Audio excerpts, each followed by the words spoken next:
The Bell telephone system brings you another of its series of programs on science. Man's effort to understand nature's laws. The story of language is the story of man. For the thoughts, the aspirations, the affections of long generations of humanity are woven into the fabric of human speech. That's the way it begins. The story of language all over the world. The sounds of human speech, like the very air we breathe, or something most of us take just for granted. Where did you hide the paper? Now, David, you run right upstairs and wash. And don't forget to brush your teeth. You'd hardly think of our everyday speech as being a specimen for scientists to take apart piece by piece, to study, to analyze. But this is a science, the science of linguistics. There are perhaps many ways to tell this story. We've chosen to tell it through the imagination of the young lady who lives in this house. Now, as you will see, she's head over heels in linguistic problems of her own. And she might call it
use a preposition to end a sentence with?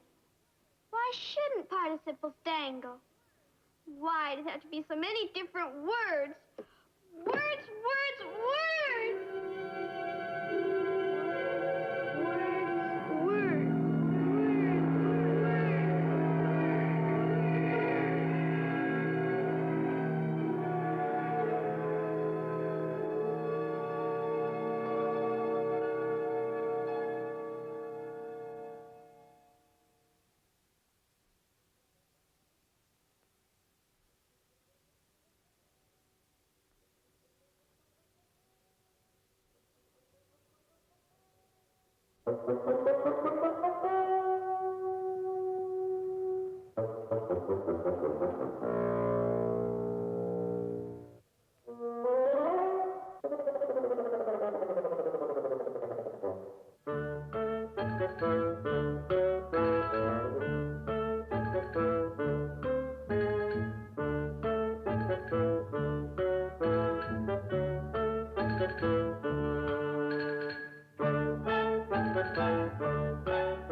How'd you do?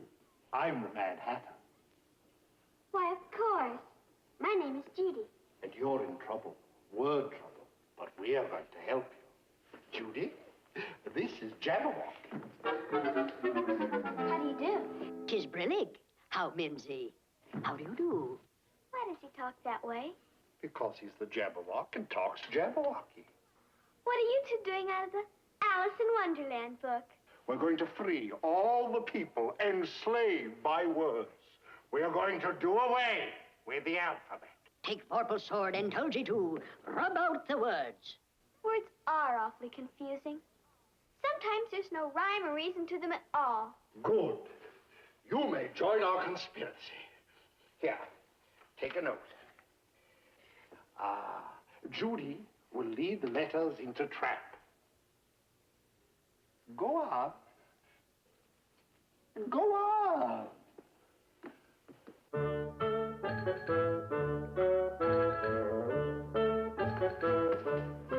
I'll take care of the capital letters.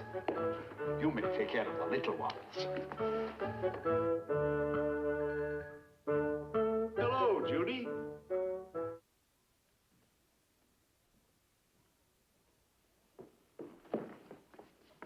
Who's he? He's a professor of linguistics.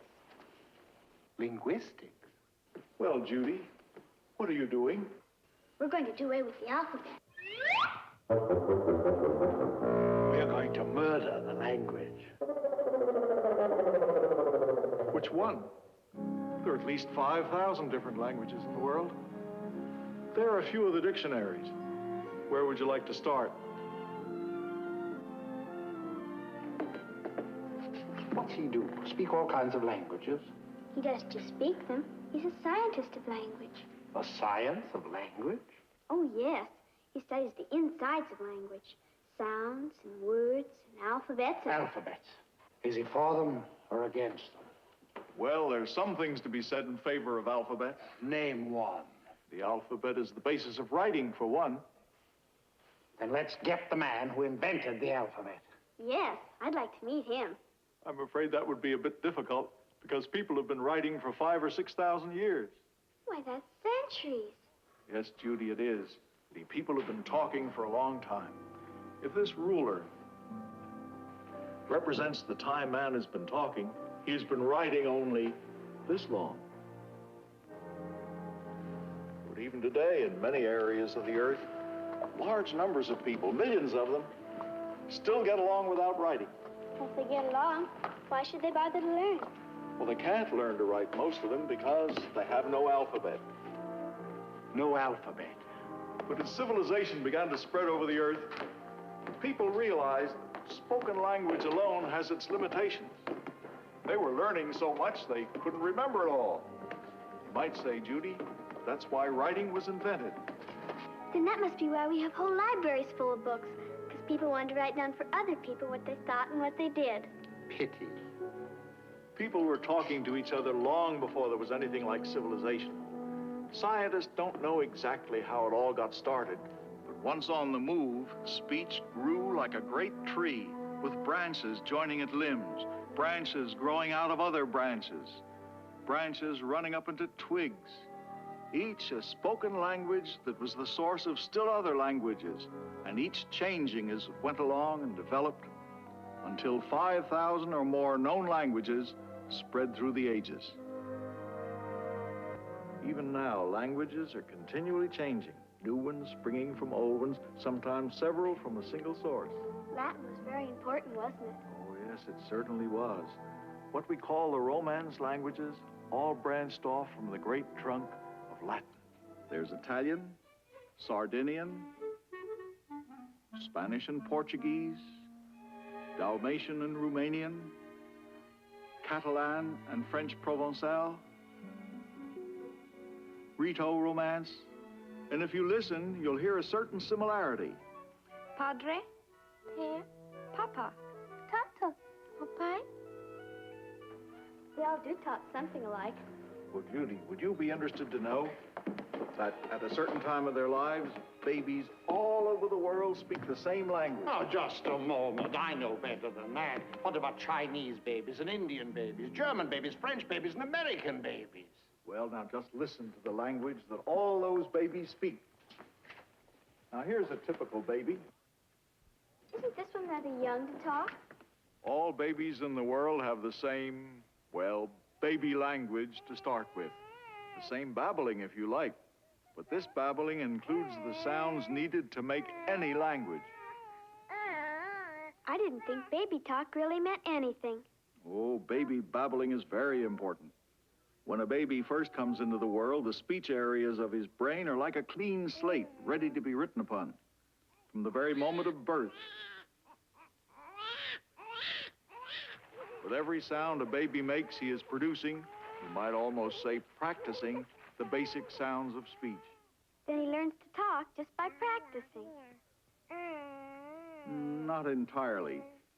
Through the first year, the child listens to his parents and copies as closely as he can what he hears, winning their approval when he makes the right sounds. Then the sounds begin to take shape. And by the age of 6, the speech pattern is complete. It's Daddy. Hello, Daddy. Babies all start with the same sounds, and then they just keep the ones that fit their language. I think I'll make a note of that. You might also make a note that we have a conspiracy to get on with. Shall we go? Oh, yes, that conspiracy to do away with the alphabet. May I ask a question? What is it? Why do you want to get rid of the alphabet? It's language we're after, really. And the letters of the alphabet are the building blocks of language. That's a beautiful statement. Thank you, Judy. Very well put, but hardly scientific. Professional jealousy. If I wanted to do away with language, what I would go after would be sounds, because sounds are the basis of any language. Sounds. Make a note of that. I suppose the next thing you're going to say is there's a science of sound. Well, as a matter of fact, there is. For a long time, scientists have been curious about how our human sounds are actually made. In the course of such a study, Professor Wolfgang von Kempelen invented the world's first talking machine. Make a note. To get from Kempelen. That was in the 18th century, around 1780. Cross him off. We're too late. Here's a drawing of von Kempelen's machine when the professor completed it. I wouldn't even know how to begin to build a talking machine. What are you doing, Judy? I'm trying to imagine how the professor figured it all out.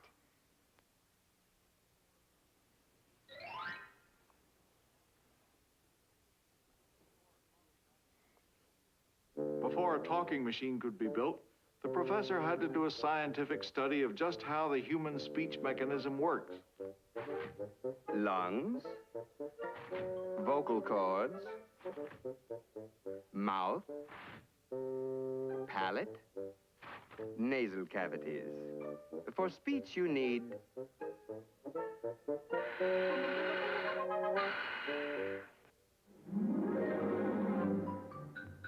air. The chest muscles, acting as a bellows, operate to fill our internal bagpipe, the lungs, with air. Next, you need noise. Read from a bagpipe. That will do. Now we build the machine. While our friend is busy, let's look at some recent motion pictures of the human vocal cords in action. These films were made by the Gould Foundation Voice Research Laboratory at Northwestern University. You see, human noise is produced by the vocal cords, encased in the larynx or Adam's apple. Air from the lungs is released through a space between the cords, causing them to flap apart and slap together. These vibrations set up sound waves. Now, by slowing down the action with high-speed photography, we can see that the pitch of sound is varied by tightening or relaxing the pull on the vocal cords. Tightening them raises the pitch.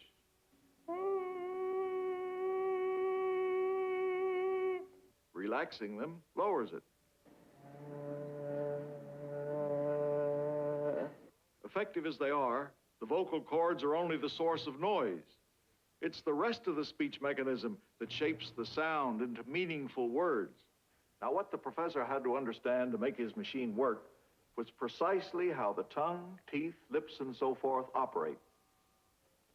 Ah, E, O. Vowels. And now, consonants. B, B, B, Z, The breath explodes, it buzzes, it hums. The machine is finished. And now, demonstration.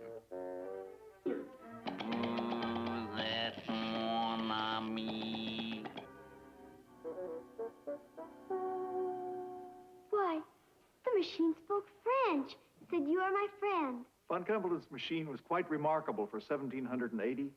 for it was the world's first successful talking machine. Scientists today have the benefit of techniques undreamed of in von Kempelen's time. In these X-ray films of the human speech mechanism in action, you can see the tongue and lips assuming various positions to form cavities that modify the sound by resonance. Who will give a needle, a mouse, a cat, and a bird to my father? The sound of the different vowels depends on the height to which the tongue is raised in the mouth. High, mid, or low. It also depends on the position of the tongue in the front or back of the mouth. Consonants are shaped by tongue, lips, teeth. Who will give a needle, a mouse, a cat, and a bird to my father? This has been very educational, Jabba. We don't have to bother with the alphabet. All we've got to do is get rid of those vowels and consonants, and our job is done. I hate to disappoint you fellows, but what really come out of the human speech mechanism are phonemes. P-H-O-N-E-M-E-S,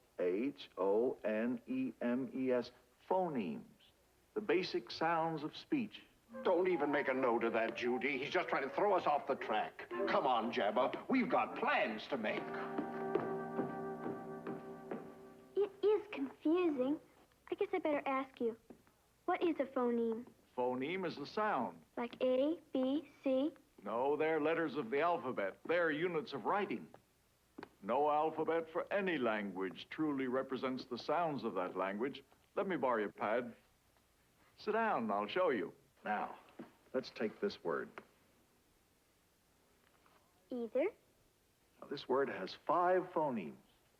If I say it slowly, you can hear the 5 parts. But some people say either. Can you say either, or either? Either, or either. As your friend the Hatter's already said, the alphabet can be very confusing. Different pronunciations are sometimes spelled in the same way. That's why scientists had to develop more accurate symbols. Now, in phonemes, either is written this way. E,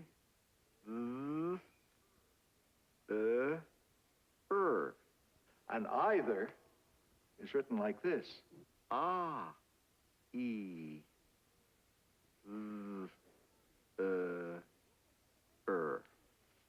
The difference is the first little phoneme. That's right. Now, scientists such as Ferdinand de Saussure in France discovered that out of the thousands of speech sounds a human being can make, each language has picked its own set of phonemes. English, for instance, has 45. Then those little phoneme sounds must really be the building blocks of language. I better make a note of that for the Hatter. But for myself, I better just stick to the alphabet.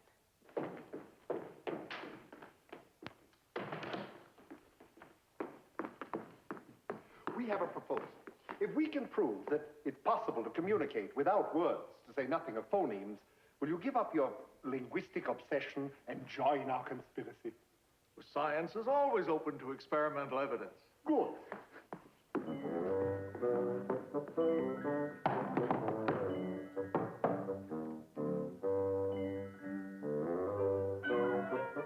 One, two, buckle my shoe. 3, 4, shut the door.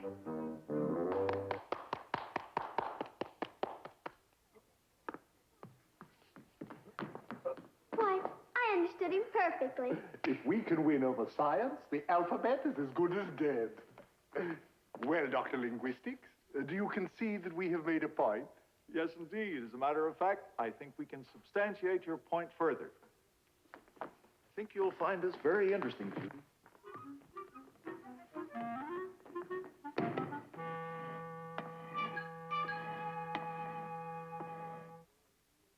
You know, many people in the world have used, some people still use, unspoken communication. Doctor! Oh, Dr. Linguistics. Will you fellows be so good as to turn these cranks? In the interests of science.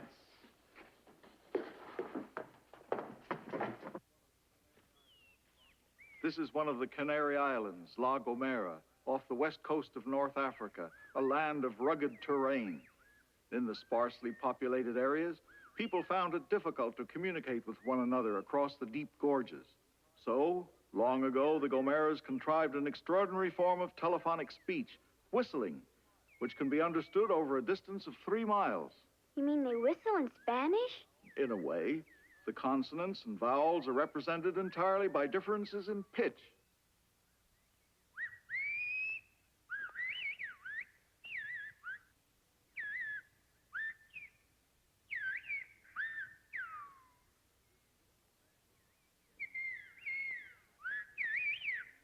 This whistling language is of great interest to linguistic scientists because it makes use of only one feature of normal speech, pitch. It does without all the variations of tone quality that Professor von Kempelen was so concerned about. Now, whereas this Canary Island whistling language is based on vowels and consonants, certain native tribes of the African jungle have a drum language based on the syllables of words. Why, I never thought of a drum talking syllables. The drum language of the Congo broadcasts every syllable of the words of a message through the changing rhythmic patterns of drum beats. If a man were to shout, "A leopard is stalking our village," he might use only 3 syllables of his spoken tongue. But in drum language, he would need at least a dozen or more drum beats to convey this urgent message. Another ingenious form of language was invented in the North American plains. Indian Sign Language. When tribes met on the trail, hunted buffalo together, or met in council, wasn't time enough to learn one another's spoken language, so they used sign language instead. Here's a Sioux storyteller using hand talk to tell the famous story of the Battle of Washita. The white soldiers told the Indians, "If you camp beside the river, called the Lodgepole River, before the snow, there'd be no more fighting," and that made all the Indians very happy. Excuse me for interrupting, but I was just wondering how the Indians managed to talk with their hands in the dark. Well, they couldn't, Judy. As you can see, all of these methods are limited. The great advantage of language is its versatility, giving man limitless possibilities for expressing his ideas, his concepts of science and technology, his day-by-day thoughts, his feelings, his emotions, love.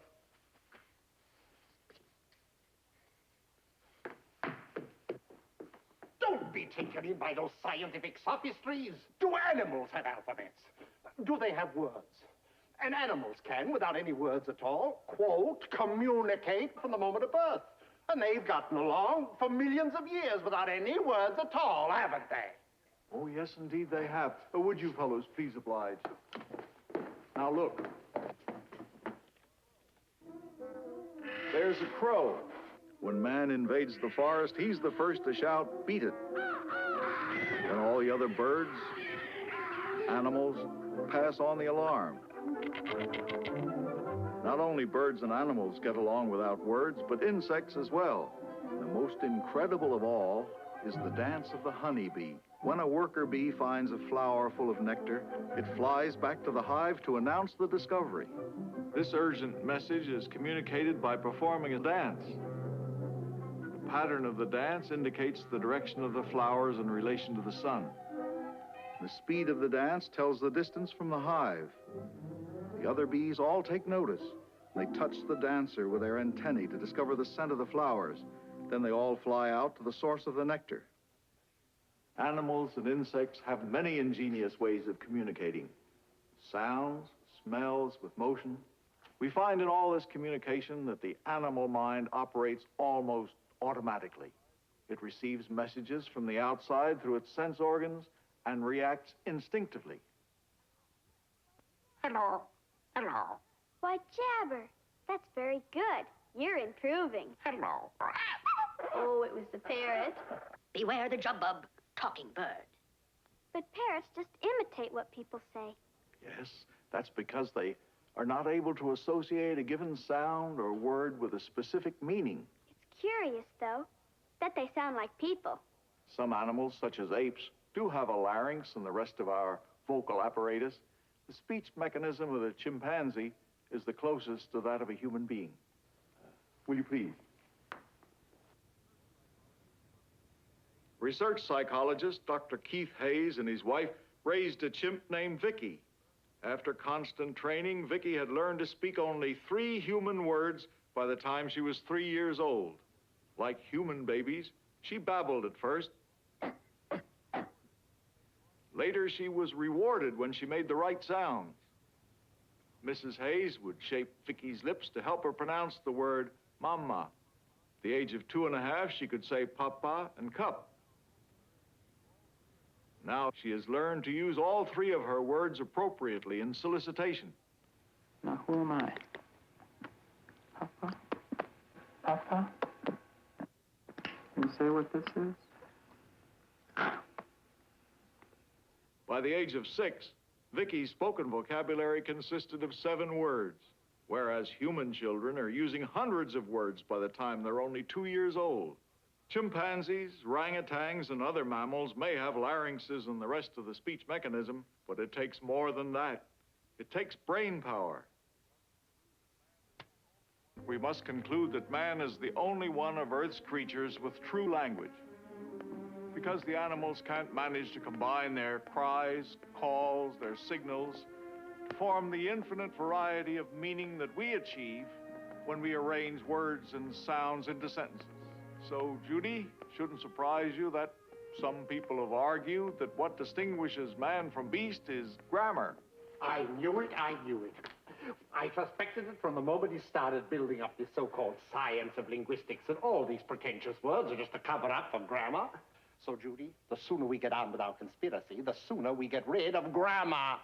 It would be a lovely world without subjects and predicates and split infinitives and the conjugation of verbs. But, Judy, grammar isn't just a bunch of rules. I know. It's the building blocks of language. No, it's more like the architect's plan for the building.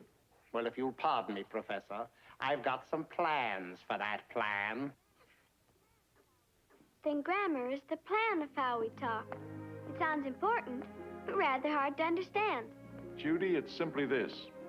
The way words are arranged into sentences is as important to meaning as the separate words themselves.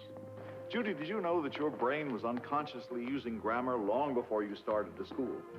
You mean my head's been full of subjects and predicates, and I didn't even know it? Yes, of course. Did you ever try to make your mind completely blank? You can. Your mind goes on talking to itself and in language. That's what we call thinking. For language puts not only words into our mouths, but into our heads, too. Well, that's another trouble with words. Maybe the Hatter is right. Oh, but Judy, before you go, let me say that words themselves aren't to blame. They were developed through the ages to express the vital experiences of people everywhere. In a sense, people live in different worlds, worlds reflected in their languages. If we could understand these many languages, we might hear the people say, We Eskimo must live with snow. It shapes our lives. We have a dozen special words to tell about snow. It's far too important to be dismissed with one word. To us, living in the Trobriand Islands, our very existence depends on raising our crops. We have more than 100 names for yams. Arabic gives us more than 6,000 different words for camel, its parts, and equipment. When language expresses our various ways of life, it is indeed our servant. But some scholars have wondered if language is not, at times, our master. People use words. Do words use people? In most of the Oriental world, our various social classes speak one to the other in traditional ways. Does our language then determine our behavior, dictating for each person the way in which he acts towards his equals, his inferiors, his superiors? Our Hopi language has no grammatical way to express past, present, or future. So far as our language is concerned, one might conclude that the world is without time altogether. Scientists, too, are pondering such questions.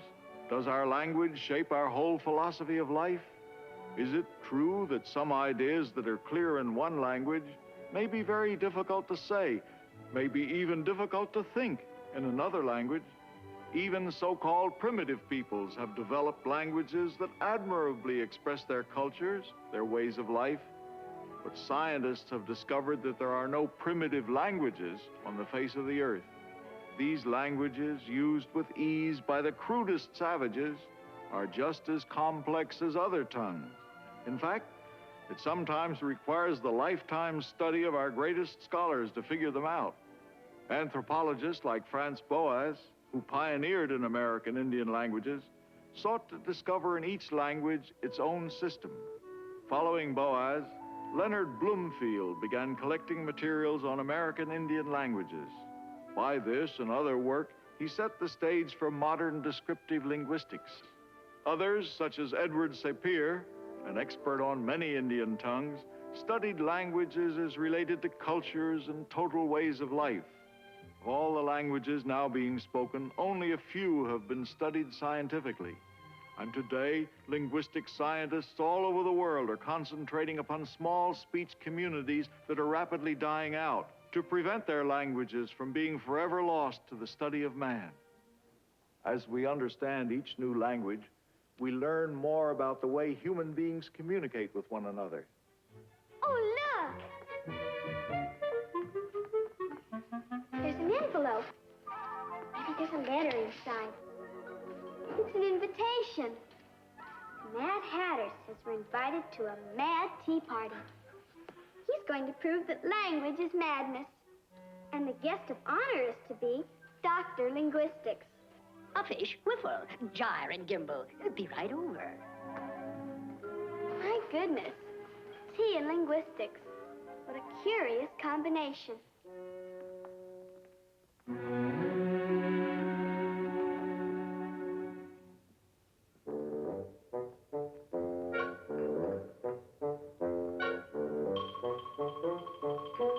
The mad tea party is about to commence. Who's coming? Well, I've invited a cowboy from the Southwest, a theatrical publicity man,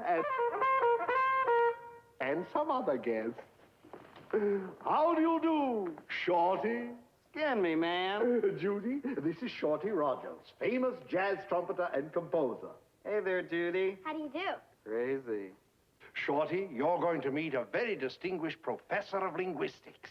Is this cat cool, square, or way out? Well, I'm not sure that I follow you, but this should prove a very amusing encounter. They won't understand each other at all. Shorty, it is my great pleasure to introduce to you the very distinguished Dr. Linguistics. Doctor, this is Shorty Rogers. I'm very happy to make your acquaintance, Doctor. Skin me, man. Man, you're really with it. What's the bit here? Well, the hat here's been trying to bug me on this ABC jazz. Crazy made the scene, man, crazy. Hey, you're a real live aspirin. Well, I have to split now. So long. Keep cool. They seem to understand each other, but I couldn't. Mimsy, too. Me either. Well, wait till he meets my next guest. Oh, Dr. L, I'd like you to meet a theatrical publicity man. How do you do? Hi. Looks as if you already have a story. Yep, here's my lead. Tongues wag as wags gag, but hot hat cools as Doc clicks on rhetoric tricks. Well, that just about ballpoints the hat's chat. Like a fat vat. Well, I gotta run now, Doc. This bash is a bop. Some sock yocks packed in that flax cracks. Flax cracks bandersnatch to me. You're right, they do understand each other. Perhaps this next guest will confuse him. Enjoying yourself? Well, now, I don't want to sound like I was raised on sour milk, but I just can't drink enough of this yellow gargle to get a talking low. You see, these doings give me buck fever. I get my spurs all tangled, and I'm just plain old hog-tied when it comes to making chin music with a pack of strangers. Well, Dr. Linguistics? Well, it was all quite simple. He said he wasn't mouthy. He's fresh out of tongue oil. This wingding shortens his stake rope, makes him feel like he's got his leg tied up. Say, partner, you savvy my lingo. You'll do to ride the river with. Well, I gotta roll my wheels. So long, Doc. So long, amigo. Him and me's made of the same leather. Well, so much for linguistics. Now, do let us have some tea. Judy, after that variety of verbal vocalizing, surely you would agree that language is a mixed-up mess. But Dr. Linguistics didn't seem to think the tea party was so mad. No, actually, I thought it was quite sensible. Sensible? With everyone speaking a different language? Different dialect, if you please. Now, these dialects and occupational vocabularies are what make any language interesting, colorful. They're part of our humor, but they're also the subject of scholarly research. Well, Dr. Linguistics, I'm afraid that you and I are not made of the same leather. Well, thanks for the tea and linguistics. It was very pleasant. Judy, would you care to join me in a little research project in American dialect geography?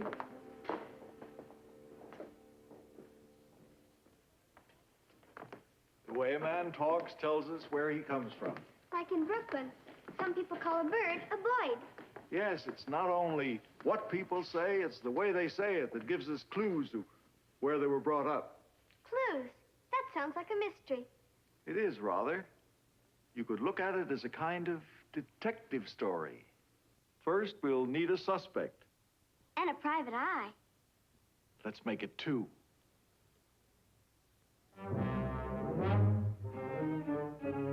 Now, for the last time, are you going to tell us where you're from? Oh, you won't, eh? Well, we have ways of finding out. Read this. Mary, Mary, Mary. Aha! West of the Alleghenies, they pronounce the words alike. He pronounced them all differently. Yeah, that's right. Clue number 1 puts him east of the Alleghenies. All right, now, read this. Oh, sorry. Greasy. Hear that? He said greasy, not greasy. That puts him north of Philadelphia. Ha! Read this. Park. He said park, not park. Yeah, I heard it. That eliminates coastal New England. Read. Wash, water. Hear that? Not wash and water, but wash and water. The rest of New England is out. Must be Central Atlantic state somewhere.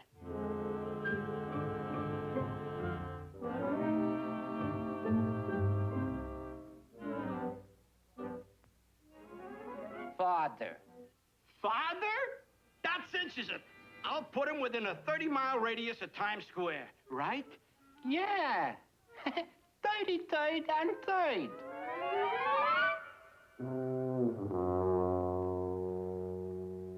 An amusing parlor game, Dr. Linguistics. Something like 20 questions.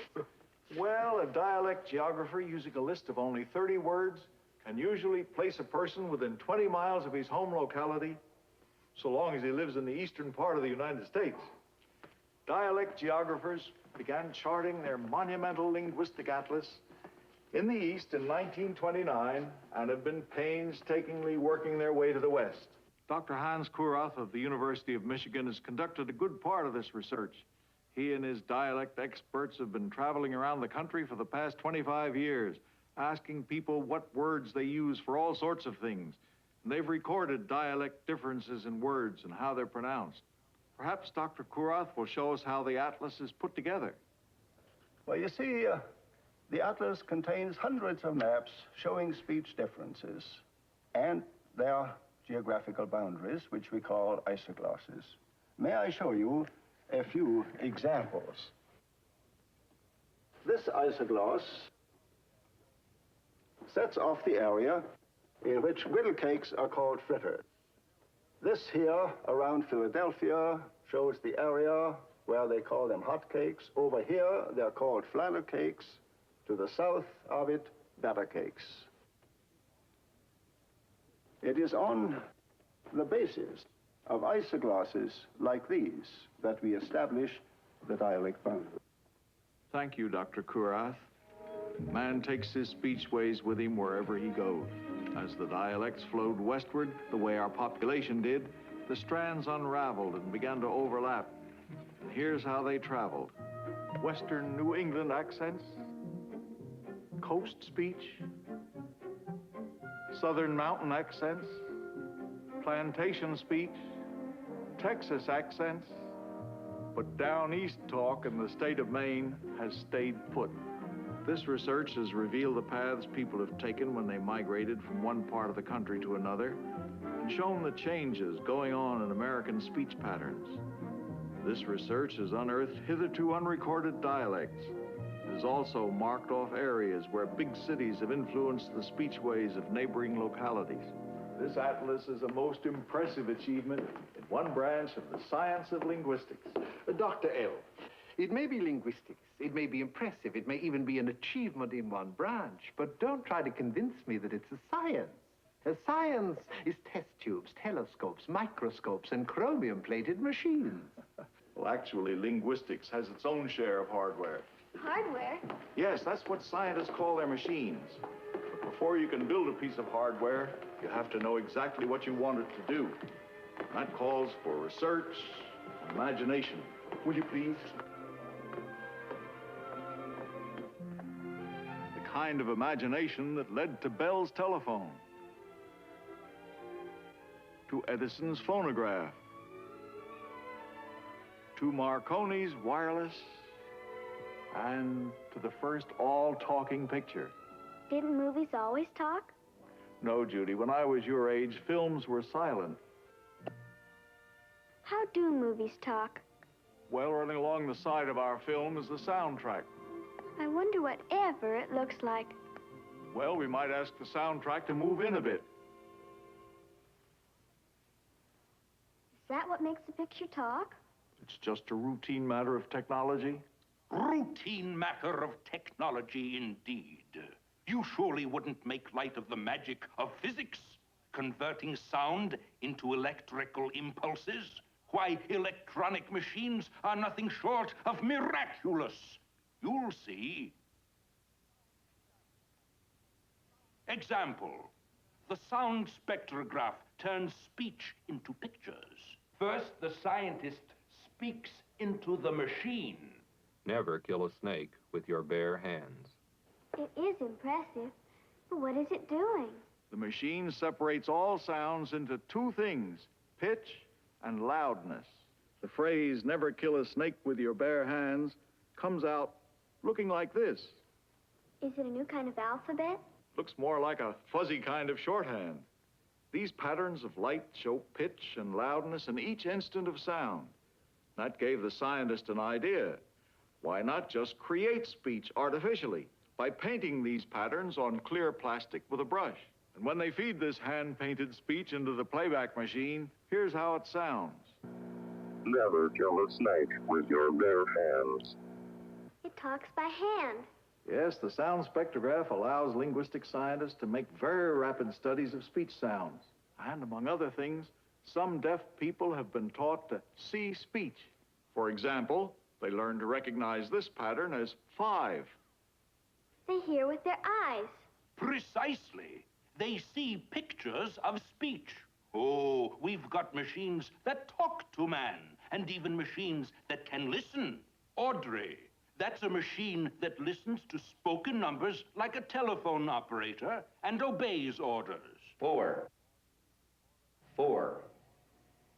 Yes, Audrey, the automatic digit recognizer, can identify numbers spoken into a telephone. And how about the voice typewriter? It takes dictation and types words as they are spoken. C. You read it. It's like a secretary who never makes a mistake. No, they're easily confused by different voices and different accents. Voice typewriters are still pretty crude. What about machines that talk to each other? Yes, electronic computing machines can transmit data to each other over ordinary telephone circuits. Those machines will soon learn that it's a lot easier to get into this talking business than it is to get out of it. Out of it. Bandersnatch. I never dreamed machines could be so smart. I'd love to have a tea party conversation with a machine. I'm afraid you find the conversation rather dull. You see, Judy, machines have no minds of their own. I thought they had electronic brains. It's the brain of man that tells them what to do. I give up. You and your scientific attitude. Magic is just matter of fact to you. Every miracle has to have its qualifications, reservations, footnotes. Goodbye. I hope the soundtrack didn't go away mad. Soundtrack's an impetuous fellow.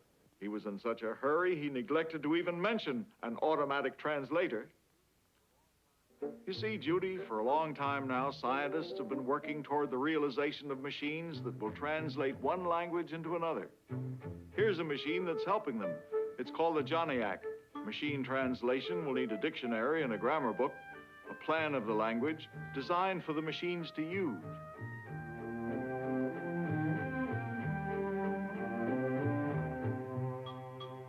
There's still a lot to be done, though. One of the linguistic scientists working on the problem is Professor Kenneth Harper. His students from the University of California at Los Angeles are also helping. Wouldn't it be wonderful if we had a machine that could translate languages so that everybody could understand everybody else? Yes, Judy, it would. Unfortunately, translating words from one language to another is not the same as understanding that language. But if we knew what the words meant... Well, word-for-word translation can never quite communicate to us the thinking, the overtones that convey true meaning in any language. A linguistic scientist, by finding new ways of teaching other languages and making them easier to learn, are helping us to break down old barriers. Judy, differences in language have been one of the greatest barriers to a meeting of minds among men. One expression of the desire for greater understanding is the United Nations.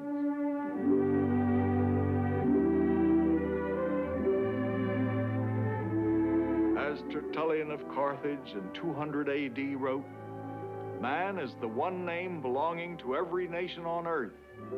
There is one soul and many tongues, one spirit and many sounds. Every country has its own speech, but the subjects of speech are common to all. Yes, the subjects of speech. Day-to-day talk, the chatter of small talk, the exchange of pleasantries, news, gossip, conversation among friends, and with strangers who speak different languages but find ways of understanding each other. Language and speech, the basis for communication, tools for learning, for broadening horizons of the mind, for developing new ideas, for exchanging knowledge, exploring new frontiers of science. The gift of speech, a universal quality that links each man to the world of men. Language, the pattern of speech, may one day be the instrument that will bring compatibility and understanding to human beings everywhere.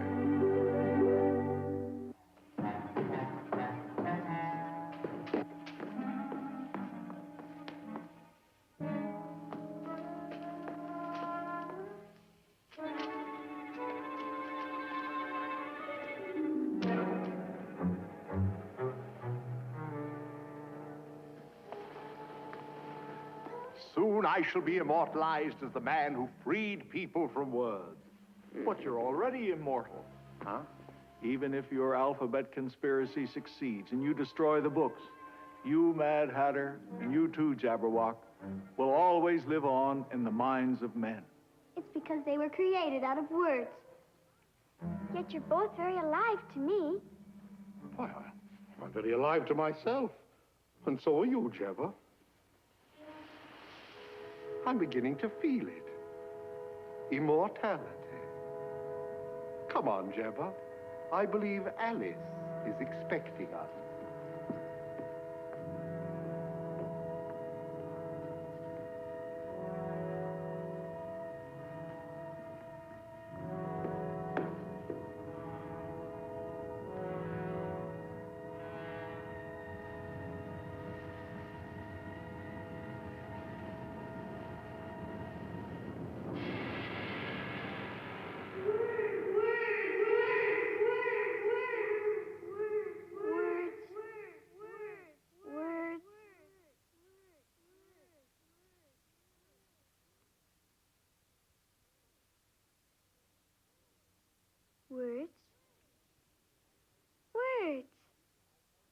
Hello there, Judy. Having trouble with your homework? You see, there's so much I don't understand, and I'd like to understand. Perhaps I can help.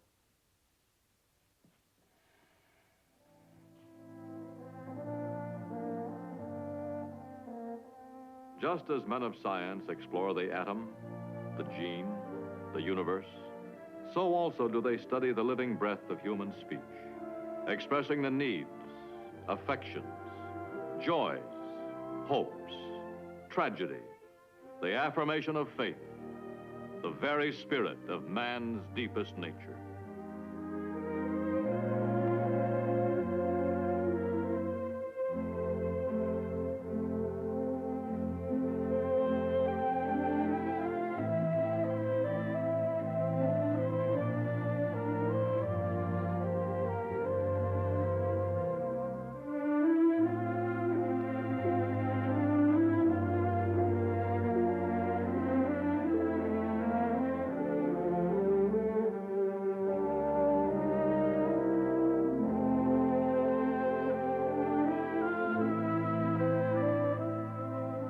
The Bell system is grateful to the many distinguished scientists who helped to prepare this story of language.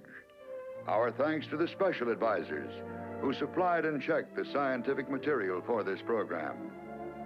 Our thanks also to the advisory board, which reviews the scientific aspects of these programs. Its members represent the broad range of modern science, including biology and genetics, medicine, bacteriology and botany, chemistry, geophysics, physics, anthropology, electronics and acoustics, mathematics, engineering. To all these men and to many institutions, the Bell system is indebted for the support they have given this venture in education through entertainment.